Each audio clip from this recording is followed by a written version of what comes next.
Hello, and welcome to the DM's Book Club, a weekly book club podcast where we talk about some Dungeons and Dragons, or roughly thereabouts, and discuss what we like about it, what we'd include about it, and how we would improve it for our role-playing campaigns. With me back again in the co-host seat is my wonderful friend, Benjamin Gray. Benjamin Gray, how are you, my friend? Hi. I'm doing good. Nice. I'm glad to be back. Yeah, well, we had such a great talk last time about your love-hate, mostly hate about perception checks. Yes. I thought it was a fun discussion, and so I was like, I'll get you back to discuss something that has been on my list. But in the meantime, how's your role-playing games been? You've done any extras since I last seen you? Oh, man. Nah, just still, when you got a podcast that does, the sad reality becomes like, that becomes your entire role-playing game life. That's your everything's content, unfortunately, yeah. Yeah. Any particular RPGs that you were like, oh, this was really good when you were recording? We've been running through Lancer, where, we kind of hop back and forth between, the fun one-pager stuff and then like something super crunchy. Like Lancer. Like Lancer. Well, the nice thing is we brought in a ringer for that one. We have a guest GM who knows the game back and forth. Hen. I write robots on most places of the internet. And we just have to make Pacific Rim Uprising. The sequel to Pacific Rim. Yes. Pacific Rim's fine, but the Uprising was not. Not.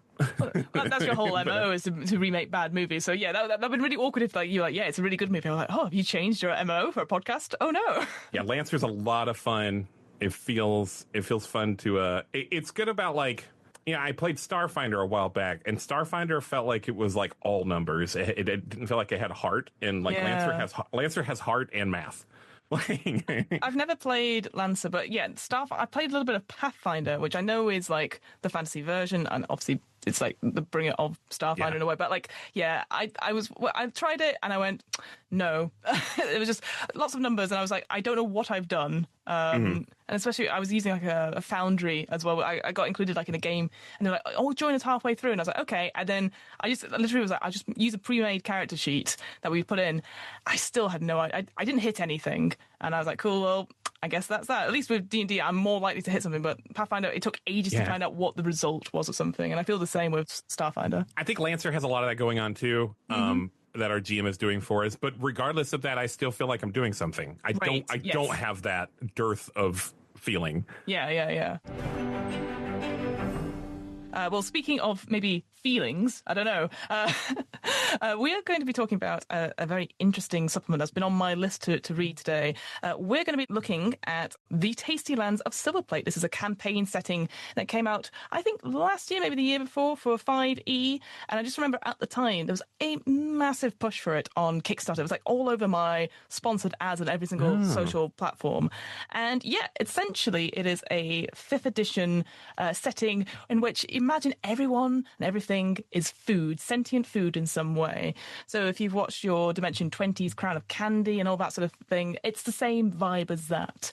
And yeah, I just thought I'd get yourself on, Ben, who's someone who makes a lot of like stories using lots of different systems, and see like what do you make of this particular system, because I find it very unusual. So we're looking at the first chapter today, which is sort of character options. Yeah. What are your initial thoughts when I put this to you in terms of like stuff to look at? What were you initially thinking when I sent you across this PDF? So, despite having an actual play podcast, I'm a bit of a bad scholar of the medium. So I'm actually trying to watch Dimension 20. Okay. And I'm like halfway through A Crown of Candy. Okay. And it's my least favorite thing they've done so far. Oh, interesting. Part of it is because I'm not a huge fan of like deeply political like fantasy stuff. Fair enough. And I mean like actually political. Yes. And number two, I haven't made it all the way through it, so maybe this isn't fair, but I really feel like A Crown of Candy, that they're food for no reason. Other than it makes it easy to imagine the different factions. Like the different factions are like different in a familiar way. So I guess it would be useful for that. But otherwise, it just doesn't seem like it matters that they're food, other than it's a funny joke. I definitely think it's for vibes only. So yeah, Crown of Candy is essentially what would happen if Game of Thrones, and with all its political tensions and all the factions sort of thing, was transferred into like the 5 food groups, and then a huge amount. And I will say, like, I really enjoyed it because for me, their other stuff sort sort of the fantasy high stuff never really hit for me particularly. Like, it was interesting to watch these performers, but yeah, the emotional trauma that they all go through with Crown of Candy, I particularly like that myself. But I totally understand if that's not your vibe, you would bounce off it immediately, because it's funny and silly, but then suddenly it's deeply serious, and everyone's like, "Oh my god," they're crying over bits of cheese, you know. I don't think I even mind that it's serious, because the Unsleeping City is also pretty dramatic, and I liked it. It made it my favorite thing they've done. Yeah, I was gonna say Unsleeping City is really good though. Like, it's all the vibes of like a weird eldritch city, obviously based on Brennan's like love of New York, and so no, I definitely feel that as well. That's an apt comparison vibes wise, but I think this book fixes that. This book.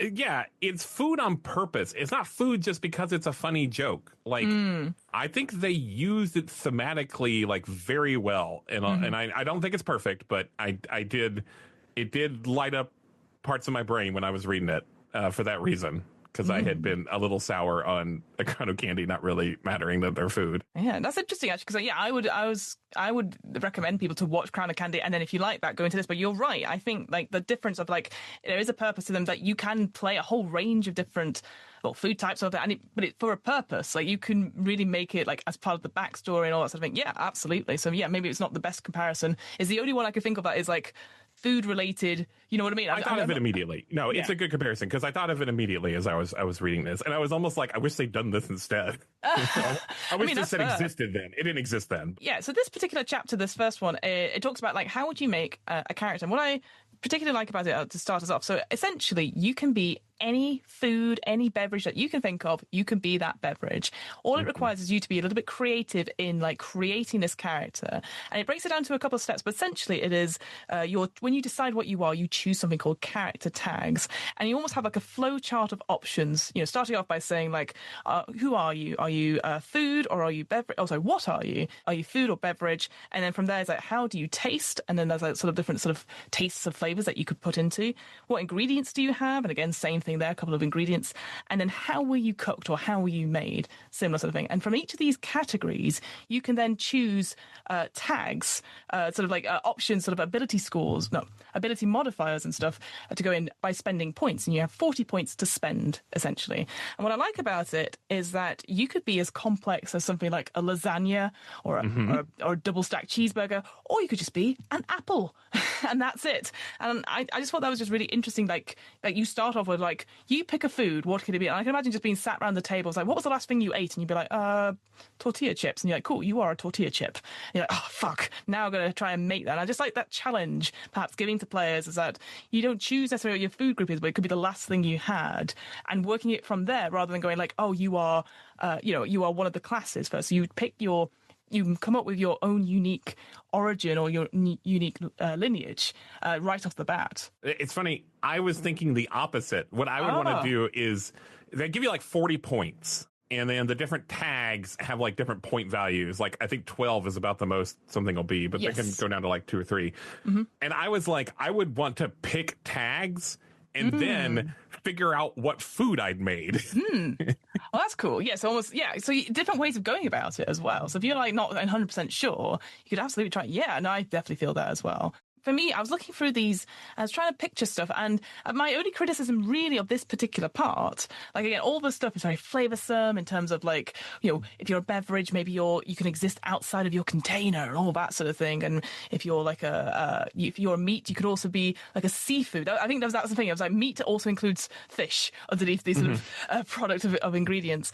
And so there's lots of different flavor stuff, but I think my only thing was like, I would have loved to have more examples of kind of things you would be, because all the examples I gave you was like cheeseburger, a cupcake. There's lots of fast food stuff, and not necessarily like I mean, an apple would have been fine. That's very simplistic, perhaps, but it was nice to be like, okay, what could I be? But like, if people are like, I want to choose my tags first, then it makes sense. Like, what kind of homunculus food could I have made, as a result of choosing the tags first, and then rather than choosing the food first? This is my favorite part of the book by far. Are these tag parts, because they're more than just tags. They kind of treat them a little bit like feats, or like this basically takes the place of race stuff. Yes, which like I think there's kind of we're kind of souring a little bit on the whole like race thing. It feels weird. It feels, but I kind of like that these people that made this, they were like, okay, but we don't want to just throw that away. We like the idea of a person having innate characteristics. And so I feel like I love this idea of like, okay, there's no races. Everyone is different. You make your own innate characteristics that are unique to you.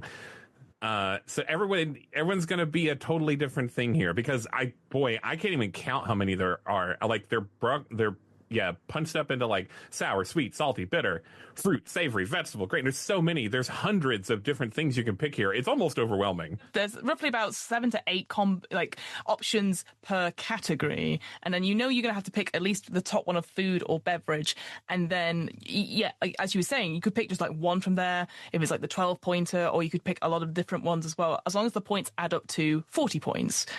So you might not have like.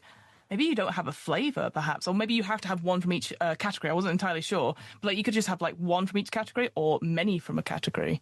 Can I tell you my favorite one? Oh, of course you can. Yeah, it's under grilled/smoked, which is one of the things is you determine how you were cooked. Yes.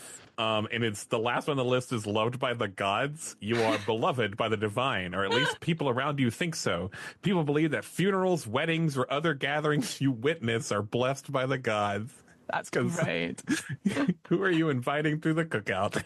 A lot of these things can just be really cool role play bits. That is not necessarily mechanical, though a lot of them are. Like, what was the one I was thinking of? There was, 'cause I quite liked. Vibrant colours was one I quite liked. So you are coloured, this is under fruit, you are coloured in the most beautiful tones available in nature. You can cast the blur spell without expending a spell slot. But you can use this feature a number of times equal to your proficiency bonus, regain any expended uses. But the idea that you're so beautiful, there's a vibrant colour, and then you're just like, oh, you can't hit me with the blur effect. It's like sort of disadvantage to attack you and stuff. I just like the idea that you're so stunning in this like colour that people have never seen before. It's so bright and so natural, perhaps. But to the point even like, when you see commercials of food where it's like, it's clearly faked in some way. Maybe it's gone so far, so saturated. You're like, this is not a true green. This is not a true red, Yeah. There's not really much more to say about it other than there's some really interesting bits and you can just really put them together. Like I said, my only criticism would be like, I'd love some more examples of stuff that wasn't necessarily fast food, but I can imagine people coming to this because of the artwork that we see. We have stuff like a hamburger in sort of knight's armor. We've got like a sage-like looking pizza. Like people want to play those like maybe very processed foods. So I think that was the only thing I was going to say was that I would have liked to have a little bit more examples to play through, just to see how you make them. I don't know if you'd had any other thoughts about the character options. So my one problem with it is I think they actually don't go hard enough on some of this. Like the couple of things. The first page is like, I really expected it to. It throws you in without telling you what's going on. It doesn't tell you why it's food or anything. Yes. The first thing you do is make a character, and it's like, I need to know a little more about what's going on. That would be great. But they also like, so one of the tags is called Master of Mixed Tastes, and you can learn one of the following languages of your choice, Draconic, Giant, or Goblin. And I was like, oh, so is this just supposed to like plug into like regular D&D? Like, why is Draconic, Giant, and Goblin in here? Yeah.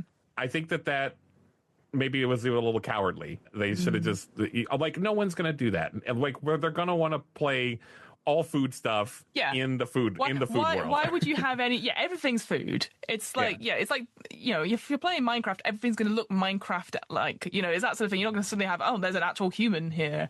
Because they have their own languages. Like they have like Yumish and Yumish is quite good. I liked Yumish and Beverick as well for fluids. I'm just like going like, why can't we have those? We don't need any of the other stuff. Yeah. But I wonder the reason why they might have these options. I'm jumping ahead a little bit past the archetypes and the character class is the backgrounds, because there's only 3 backgrounds. One of them is just called Acorn, which I wasn't entirely sure what the point of it was. It's basically these backgrounds are like, these are special to the Silverplate setting, and you have Acorn, you have Pickled, and Leftover.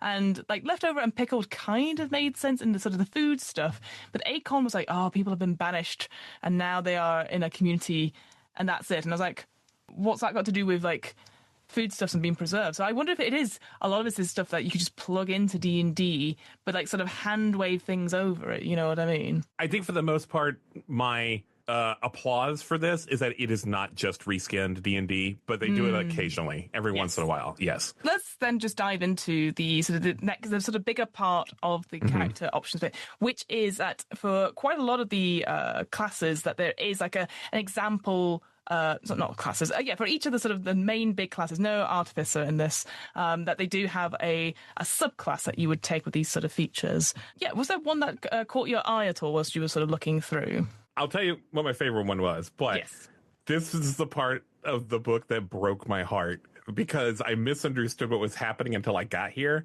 And I thought the whole like tag system was, oh, they're getting rid of classes and races entirely. You're just building a like Dark Souls style, making your own custom class from scratch. And then when I got to the archetypes part and it said barbarian, I was like, oh, well, I guess that makes sense. Yeah, I guess you can't really do that, can you? I mean, it would be a lot of work and a lot of like, and it would be, unfortunately, well, not unfortunately, it would be a completely different game. Yeah, proper Dark Souls-esque, but unfortunately, I think they're like, 5e, we gotta do that. But that being said, I think the rogue is such a great play on rogue. I know. Oh, the taste stealer. Yes. So for one thing, hey, the art in this book kicks ass. Yes. It's so good. Like, the illustration they've done with the rogue is tofu. It's like a tofu person, and like a tofu person who steals other people's flavors for themselves and takes them on like Mega Man style is such a good concept. So like, yeah, the rogue is like a huge retooling of like what a rogue is in D&D. They basically can like take flavors from their enemies and then like save them in these little crystals and then consume the crystal to get like a little bit of that power later. So they mimic their enemies a little bit, which is like such a good idea for a thief. For they're like, no, they don't steal money, they don't steal treasure, they steal flavor. Yeah, they steal essence of their foes, which is like, it blew my mind. And there's so many options as well, which you get at level 3. Like the whole, again, they're all taste related. It's like a taste crystal, as you were saying. But, you know, you get stuff like the construct taste one, where you can consume the crystal as a bonus action, and you gain resistance to bludgeoning, piercing, and slashing damage. So again, it's like you just suddenly become emboldened, almost like growing like a metal skin. Like Fey taste, when you are forced to make a dexterity or charisma saving throw, you can consume the crystal as a reaction as a +2, which again makes sense. You know, the Fey creatures are quick and dexterous, but also incredibly charming. I particularly like the ooze crystal one. Again, it's just you, as part of your movement, you just gain a climbing speed equal to your walking speed. Again, these are such a little tiny things that, again, you'd be like, oh, you could use them in combat, you could use them as part of social encounters, exploration, but they're also, I'm like, yeah, I could absolutely see someone going, oh, hang on, I've got a crystal for this, opening a big bag, going like, oh, which one should I pick, you know? I'm a sucker for like a red mage, for a jack of all trades class, and so if I play D&D, I like the Eldritch Knight for that reason. But like, I would do this so hard. It would be so fun to just pull that little crystal out and be like, I've got a trick for this situation, and you just lick your hand. For me, I quite like, and I know this sounds really boring, but it's because I've been looking into fighters a little bit, because I feel fighters are a bit underrated. But there's one that's just... We are two souls here. I love a fighter. Yeah, fighters could do so much, and I feel people, because they don't do anything flashy, they just do the fucking job. And here, like, their thing is just simply chef, and they're just very good at sort of like, desiring to master all culinary utensils. A chef is a fighter who uses all types of tools and ingredients to defeat enemies and protect allies. You learn how to use a kitchen properly, and then see the world around you as your kitchen. What a cool flavor thing. What about, again, it's that sort of Lego Master Builder where you can go, wait, I can remold this to help me in the combat. I just thought that was great. And again, as you were saying, the artwork in this is great. You have like what I think it's like some sort of beefed up onion, or even a spring onion perhaps, which just has a massive sort of cloud buster sword behind them, which I fucking love. He's maybe supposed to be a turnip? Maybe a turnip, yeah. And also, yeah, again, all these images and stuff that like the sort of I don't know what they're called, the shoulder pads. Is it the pauldrons? Pauldrons. Oh, pauldrons. These are cut strawberries. They're cut tomatoes on this person's thing. I'm like, great. Oh, yeah. Again, it feels like for the first time in a long time when I've been reading sort of supplements, it's like, wow, they've really thought about. Again, the art is going to sell the book, right? But it feels really thematic, and like you go in and go, oh, actually, it is mostly is to do with cooking, and it feels like it makes sense. So, like, for example, Chef's Kiss. Starting at level 3, you can show your mastery whilst fighting with kitchen weaponry. Chef's Kiss is maneuver dice, essentially. That's what they've done here. You can do one of the following. So, Master of the Kitchen Knife. When you hit a creature with attack using a cutting knife, you can use your reaction to twist the knife, expend the die roll, and add more damage to it. The Pan Shield, so when you or a creature that you see within 30 feet is hit by an attack, you can use reaction to, again, spend the dice, throw the frying pan to intercept. Cool. Fucking great. Stagger Technique, when you hit a creature two-handed weaponry, you can use a reaction to spend the kiss dice again. On a 6 or higher, it's not prone. So again, I just like this idea. You're just fighting with every single utensil. It just feels like we've seen those horror movies. We've seen those movies where people just have a frying pan or a saucepan, and suddenly this badass like knight just using all these things. It just looks really cool in my head. The fun part of being a fighter in D&D is that you get to wear cool stuff. You get to have cool equipment, and they have like extrapolated that without just reskinning it. Yes, it does raise some Cards universe level questions about, like, wait, why is food cooking? Do they cook food? Do they eat the food after they cook it? But I'm sure we'll get that answers to that question later in the book. Yeah, in the setting itself. Yeah, I think you're right. It would have been nice to have a bit more of a quick, like, 1 or 2 page primer about, like, why food? Why, what is this land? For us, Joe blogs were like going, I want to play in it. What's the, do people eat each other? Like, I assume there's something about cannibalism here in some way, That's how I would have done it. What? Just, having the 1 or 2 page primer. Yeah. That being said, I think I appreciate that, like, they haven't gone too hard into, like, a plot, because I think I like it when I can plug mechanics into my own thing, and when there's a lot of plot and like there's too much setting, that can get in the way of your plans as GM. But we haven't got to chapter 2 yet, which I think is a lot about the setting. So we'll see how robust that is. Maybe another time. You were saying to me off podcast that you were thinking about using this again. Obviously, I appreciate this was a little while ago, but like you were thinking of using this for some story. So, like, for you, when you're running games, obviously you're running it, you're sort of remaking bad films. Yes. So something like this, would this be an easy thing for the film you have in mind? Which film is it? I think I know which one it is, but I'd be interested to know. I'll tell you, but I want you to guess. Okay. It's the terrible one with the hot dog and Seth Rogen, right? Oh, no. Okay. That one's fine, actually. I mean, I don't know if I like it. I don't know if I like it. It's awful. I don't know if I like it, but I think there is another movie called Food Fight with an exclamation point. That has, like, Charlie Sheen and Wayne Brady and a whole bunch of, it's got this, like, crazy star-studded cast, but it looks like absolute shit. Wow. And it has a bunch of, like, name brand grocery brands in it, and it's basically this, like, adventure in this, like, grocery store world. And so I'd love to do that with this. I don't know, like, again, I don't know if I like Sausage Party, but, like, I don't know what I'd do with it. Yes. I have no idea what I'd do with Sausage Party, though. I don't know how to fix that one. I don't think it can be fixed. I would recommend to listeners, if you've not seen it, do not Google it. Do not read the Wikipedia article, because I remember watching it on a plane, of all places. Oh, no. And about halfway through, I went, oh, my God. Like, it's grim. You had that level of humor, and you're like, okay, I get it. And then it just gets so much worse. And I was there going, like, I can't finish this. I'm embarrassed. That's bad, especially because you have already sort of, like, expressed a fondness for something whimsical turning grim. Yeah. And so if they didn't even rope you in. No. Like, I guess, yes, because obviously it's very crude sexual humor, but it got to the point, I'll tell you, it's the bit where they're out of the bin and they look around and there's just a condom that starts speaking. It's like, help me. And I'm saying, like, I can't watch this on the plane. No. I cannot watch this on the plane. It's awful. Someone's going to see me watching this. I felt so ill after seeing that film. Well, I don't know. You may find that we do it later, because sometimes people will say something like that to me, and then I'll get to thinking about it, and I'll be like, "No, that's better." So we'll see what happens. Oh, but no. I really could do this, and it would make my co-host Alex happy, because we would be essentially playing D&D, and he would love that.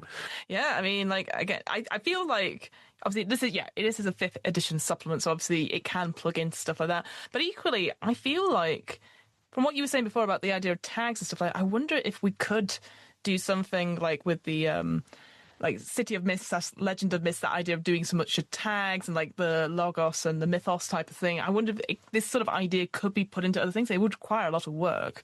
I can't think of any other systems I think it would work well with. I think tags work with every system. Tags are great. Yeah, all systems should have tags. Yeah, I was going to say, I remember you loving tags. I do love tags. In terms of like, again, it talks about sort of feats and certainly new conditions. And again, all the feats they have here are all sort of like flavoursome and what way. There's, again, talking about cannibal, as one does, they have one here, which, and again, I quite enjoy, because obviously sometimes they say prerequisites, 8th level, or you must be a sweet flavour. But the one for cannibal says, prerequisite, perform cannibalism every week for a month.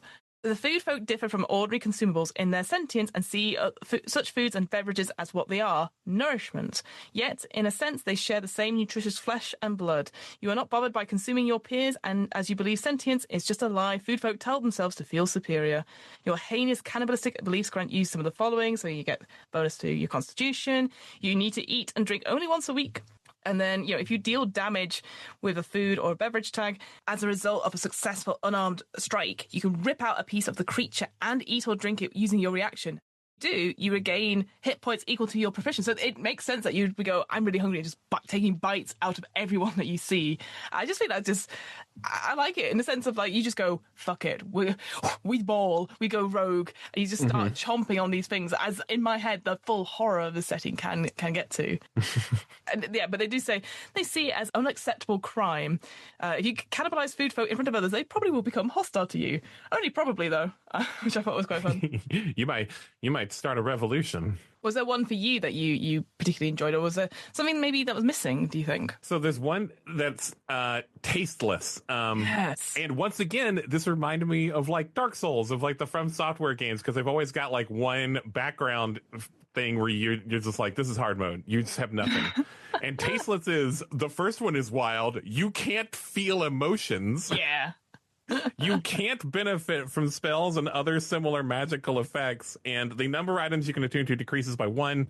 I guess that's something that happens to you. I guess that's not, you don't start that way. No. But tasteless, I was like, that's bold. Like, I guess you can become tasteful again, but yes. I just thought that was wild. I guess because the other two conditions here that they have are like frozen and burnt, and there's levels of them here, so levels of effect, to the point where if you get level 4 of either of them, you become petrified, like completely frozen in place. I wondered if they would be like levels of tastelessness here as well, because surely, like, if you are at top level, I can't remember, it's like 4 items you can attune to. If you lose one, like, okay. But like it's a cool flavor thing. Don't get me wrong, tasteless. But I wondered, like, maybe there should be levels of it. Can you come back from? Yeah, how do you heal from this sort of thing? Again, maybe it has to be a spell. Or it has to be a long rest of some sort. I like that Rainbow Sprinkled is like natural armor. You get like +1 to AC. That's pretty good. There's some really cool named ones here. Like what was it? Nutritional. You are filled with a healthy organic ingredients. Again, your strength or constitution increases by 5. Since your body is always healthy, you are immune to disease, and every time you regain hit points, you always get a 1d4 extra hit points. So again, it's that idea that you're so wholesome, that you are the organic apple, you are the organic carrot stick, or all that sort of thing. I would love to play like a salad who thinks he's better than everyone. Absolutely. You could probably be this paladin class that they've got. Oh, the Oath of Frugality. So you could be proper like pious and like, no, I'm just a salad. So humble. People want to be seen with me. Yes. Yeah, and that's kind of where it sort of ends. So again, we've got these. We've not gone into too much detail, but like, because the way it sort of presents itself with very little context around creating characters. But for me, if I was presenting this to players, it's very straightforward. Like, I don't feel like I have to explain a lot of things. Obviously, if they're new to, say, D&D, and creating characters, obviously I'd go with them. But compared to other games I've looked at in terms of character creation, certainly recently, I'm like, oh, use just points and you can pick whatever you want. And there's no, like, preferred build. Like, as we were sort of saying, either you pick your fruit or your food first, or you go, I want these tags. And then it adds up to 40, you go, cool, we can make out what you are. So I think that's just really straightforward and it's very creative. But maybe the overwhelm of options might be a lot, perhaps. Especially the character features at the beginning. The first section being the most, like, information overload is, like, maybe not the best way to write the book. Mm-hmm. But also, like, I think there are truly people who buy a book because it's thick and they'll be happy. I think a lot of this stuff, certainly for me, was the artwork that sort of drew me to it. And I wanted the same thing. So good. But this is what I find interesting is a lot of times nowadays we'll get supplements that come out, and certainly a lot of supplements that use AI and illustration. Again, I will say I do not know at all about this particular book. Maybe I should have checked that before we started recording. But like, it feels to me that like the stuff that they've done in it feels pretty genuine and the artwork seems pretty good, but it's one of those things where you can never be sure now because the sort of Kickstarter and Backit are sort of flooded with these sort of like clone supplements for D&D. It's like, what about D&D, but like with this aspect, or it's like this nostalgia thing that you really love, but it's got D&D mechanics, you know what I mean? I feel pretty confident this is not AI. Yeah. Like, I don't mean to brag, but I've got a pretty good eye for it. But like, man, there's this cupcake here at the beginning. Yes. That cupcake's so sassy. It has given me the eyes, and I'll be honest, I'm considering it. Also, this corn guy with the stoic expression is like very good. Oh, the ranger type one that they say. Yeah, absolutely. I just love that guy's face. It's just sort of so serious. I quite like the hot dog fighter that's on page 8. Yeah, the hot dog fighter is great. The monk. Yeah. Yes. Yeah. It's just because it's like they're wearing trousers to get away from the fact that you maybe won't see their hands or feet or anything like that. But I'm just there going like, I can imagine walking down the street and someone like, hey you, and I'm like, oh god, I've got to fight this bugger now. And in my head they're super tall. That's another thing. It's huge. It's a huge hot dog, right? Yeah, because that's the thing. Are these human-sized creatures or are they like burger and drink, you know what I mean? Like, what size are we thinking? Are we thinking like normal human size, like real life size of us, or like how we see food? I think if it was bigger than regular food, it would collapse under its own weight. I don't know if it would work. I think it has to be food sized. This is a regular tree that the Corn Ranger is in, though, so I don't know. Like, we see ones that are fighting, like, on the front cover, for example, which I do think the front cover isn't as strong as some of the other art, personally speaking. Weirdly. Yeah. Mostly because you have the Corn sort of ranger person, you have the barbarian donut, and you have the coffee cup sort of cleric fighting off against what looks like, I want to say like a dragon, but it's made of treacle or maybe some sort of like dessert. It's like a caramel dragon or something. Yeah, but because everyone's facing away from it. Facing away. Yeah, but I guess maybe they're going to say like, oh, well, because you're one of the party and you're seeing your point of view. And I'm like, I don't care. I want to see these creatures. I want to see who I could be, like... I don't know what I'd put on this, because a lot of the artwork, I remember, again, for the Kickstarter, they were using like that barbarian donut in places. So maybe they're trying to like show a range of people. I don't know. I don't know what I'd use for like the cover. I would use the corn guy. You just want the corn guy? Just the super corn serious. Guy. I think I'd go with your cupcake idea. Cupcake versus hot dog. That's what I think. Yeah, I think if I was going to play a character in this game, I'm looking at what we've got. I quite enjoyed... there's a picture of the coffee cup that is the cleric sort of rejuvenation domain. That's on page 20. This coffee cup with his oath printed on the little sleeve is incredible. It's like you were saying, I can imagine being the salad that's superior to everyone. I'm like, I can imagine being the pious coffee cup. It's like, I will refresh you, my brethren, there is a feat they have called morning coffee, which I quite enjoyed. At the first level, you gain the ability to manipulate the line between fresh and rotten. Whenever you use a spell of level 1 or higher to restore hit points to a creature, that that creature cannot have disadvantage on its next roll within That's an so hour. good. You perk them up. For an hour at level 1. That's pretty fucking dope. Caffeine doesn't last forever. No. Yeah, there is one that I can't remember where it is later on. I think it might be the Paladin, which does something similar. Like, you give them a long rest, or the benefits of a long rest, but then after a minute, they get 2 levels of exhaustion. I think it's something called like Sugar Rush or something like that. And you just there go like, I like that idea. You go, go, go, go. And then you go, and you're done. Yeah. Slam. Yeah. Sleepy.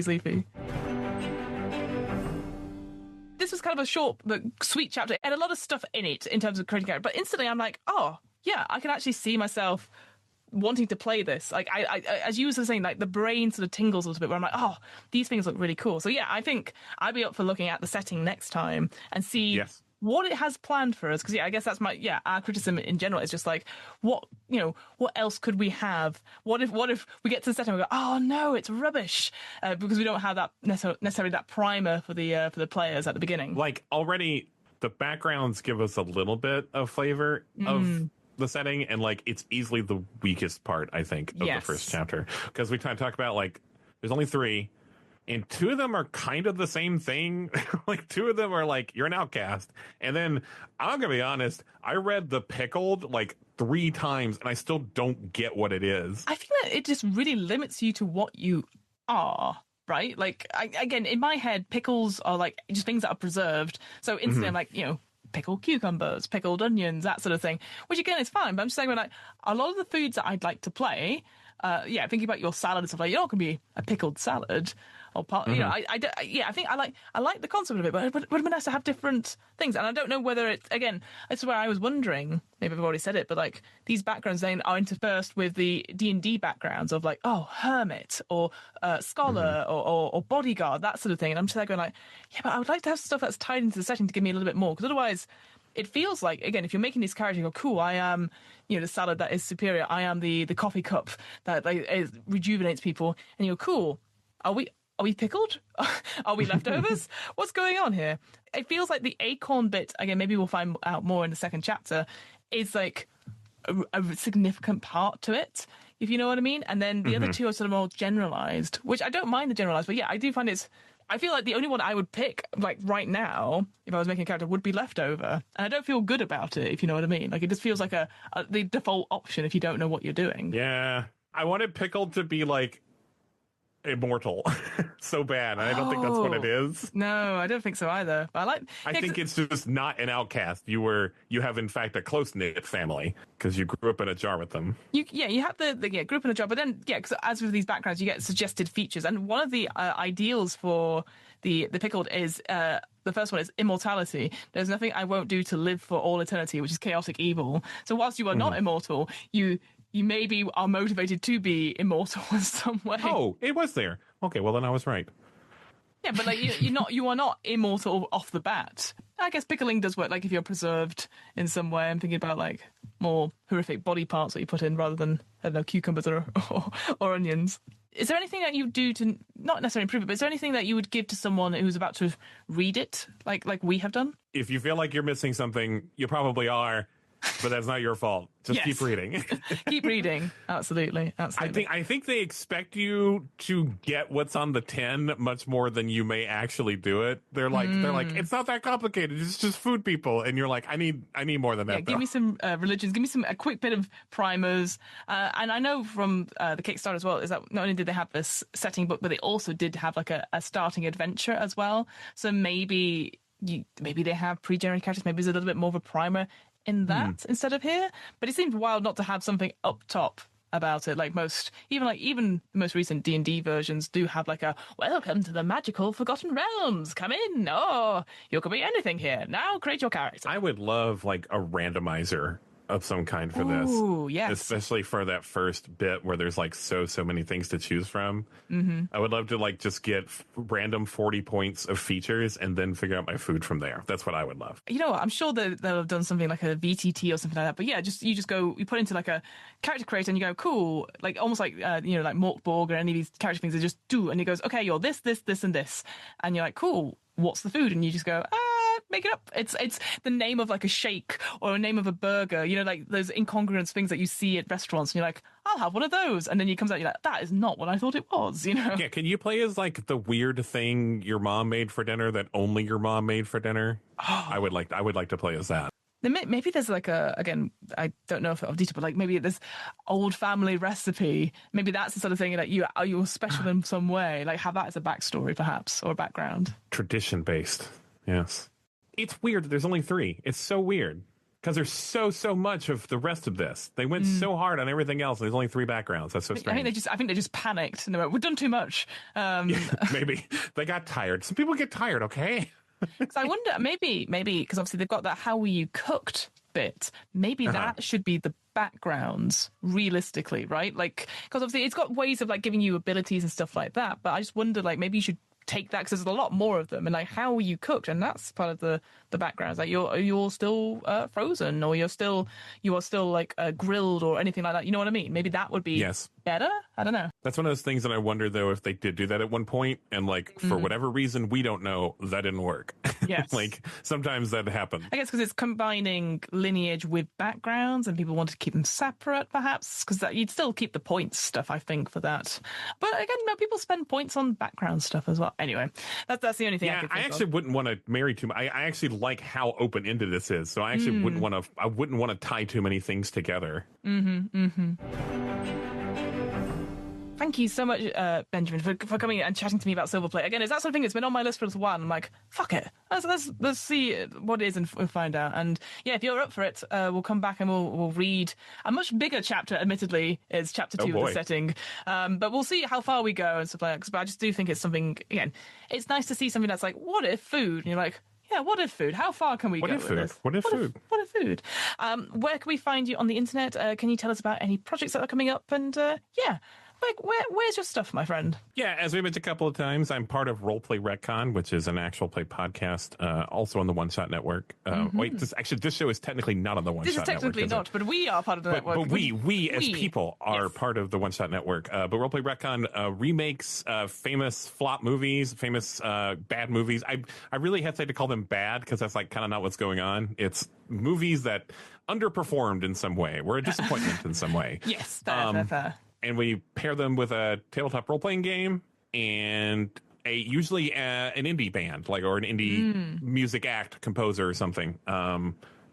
We just released an episode as of this recording today with Super Dylan. Yes. Where we're remaking the 1988 Tom Cruise movie Cocktail. Incredible. With a game that I made that's based on Super Dylan's game, Spin the Bottle. But Spin the Bottle is kind of designed to build games off of. And so I made With a Twist of Fate, which is about a restaurant and bar in New York City that like has a reputation for like having a mind of its own and like playing matchmaker with people who work there. But it's never quite clear if that's like just superstition or if it's real. And you can get that on my itch page, Benjamin Gray itch.io page, or by being a Patreon subscriber for Roleplay Retcon. Sorry, I'm gonna plug my Patreon on your show. You can absolutely do that. Absolutely, yeah. Go support out obviously Roleplay Retcon, and yeah, Super Dylan also part of the One Shot Network as well. So yeah, it's nice that hey, we're all working together and we're doing stuff. It's great creating content. Doing it. We're in a real network. We're a real network, absolutely. Although this show is not on the network, but yes, the show is not on the network. No, we're all part of the network, and that's amazing though. Yeah, and that's cool that like again building off a hack that Super Dylan, well, building your own hack off Super Dylan's game as well, and yeah, releasing it. So yeah, go check that out, and obviously all the links will be in this episode's show notes. And yeah, with all that out of the way, we will say goodbye for now. We'll have you back on again hopefully soon. And I guess make sure whatever you're eating is maybe don't be cannibalizing your actual friends or peers, I guess, from this book. I don't know. But yeah, we'll see you guys next time. And until then, goodbye for now. Bye. Bye for now. Goodbye for now. Bye.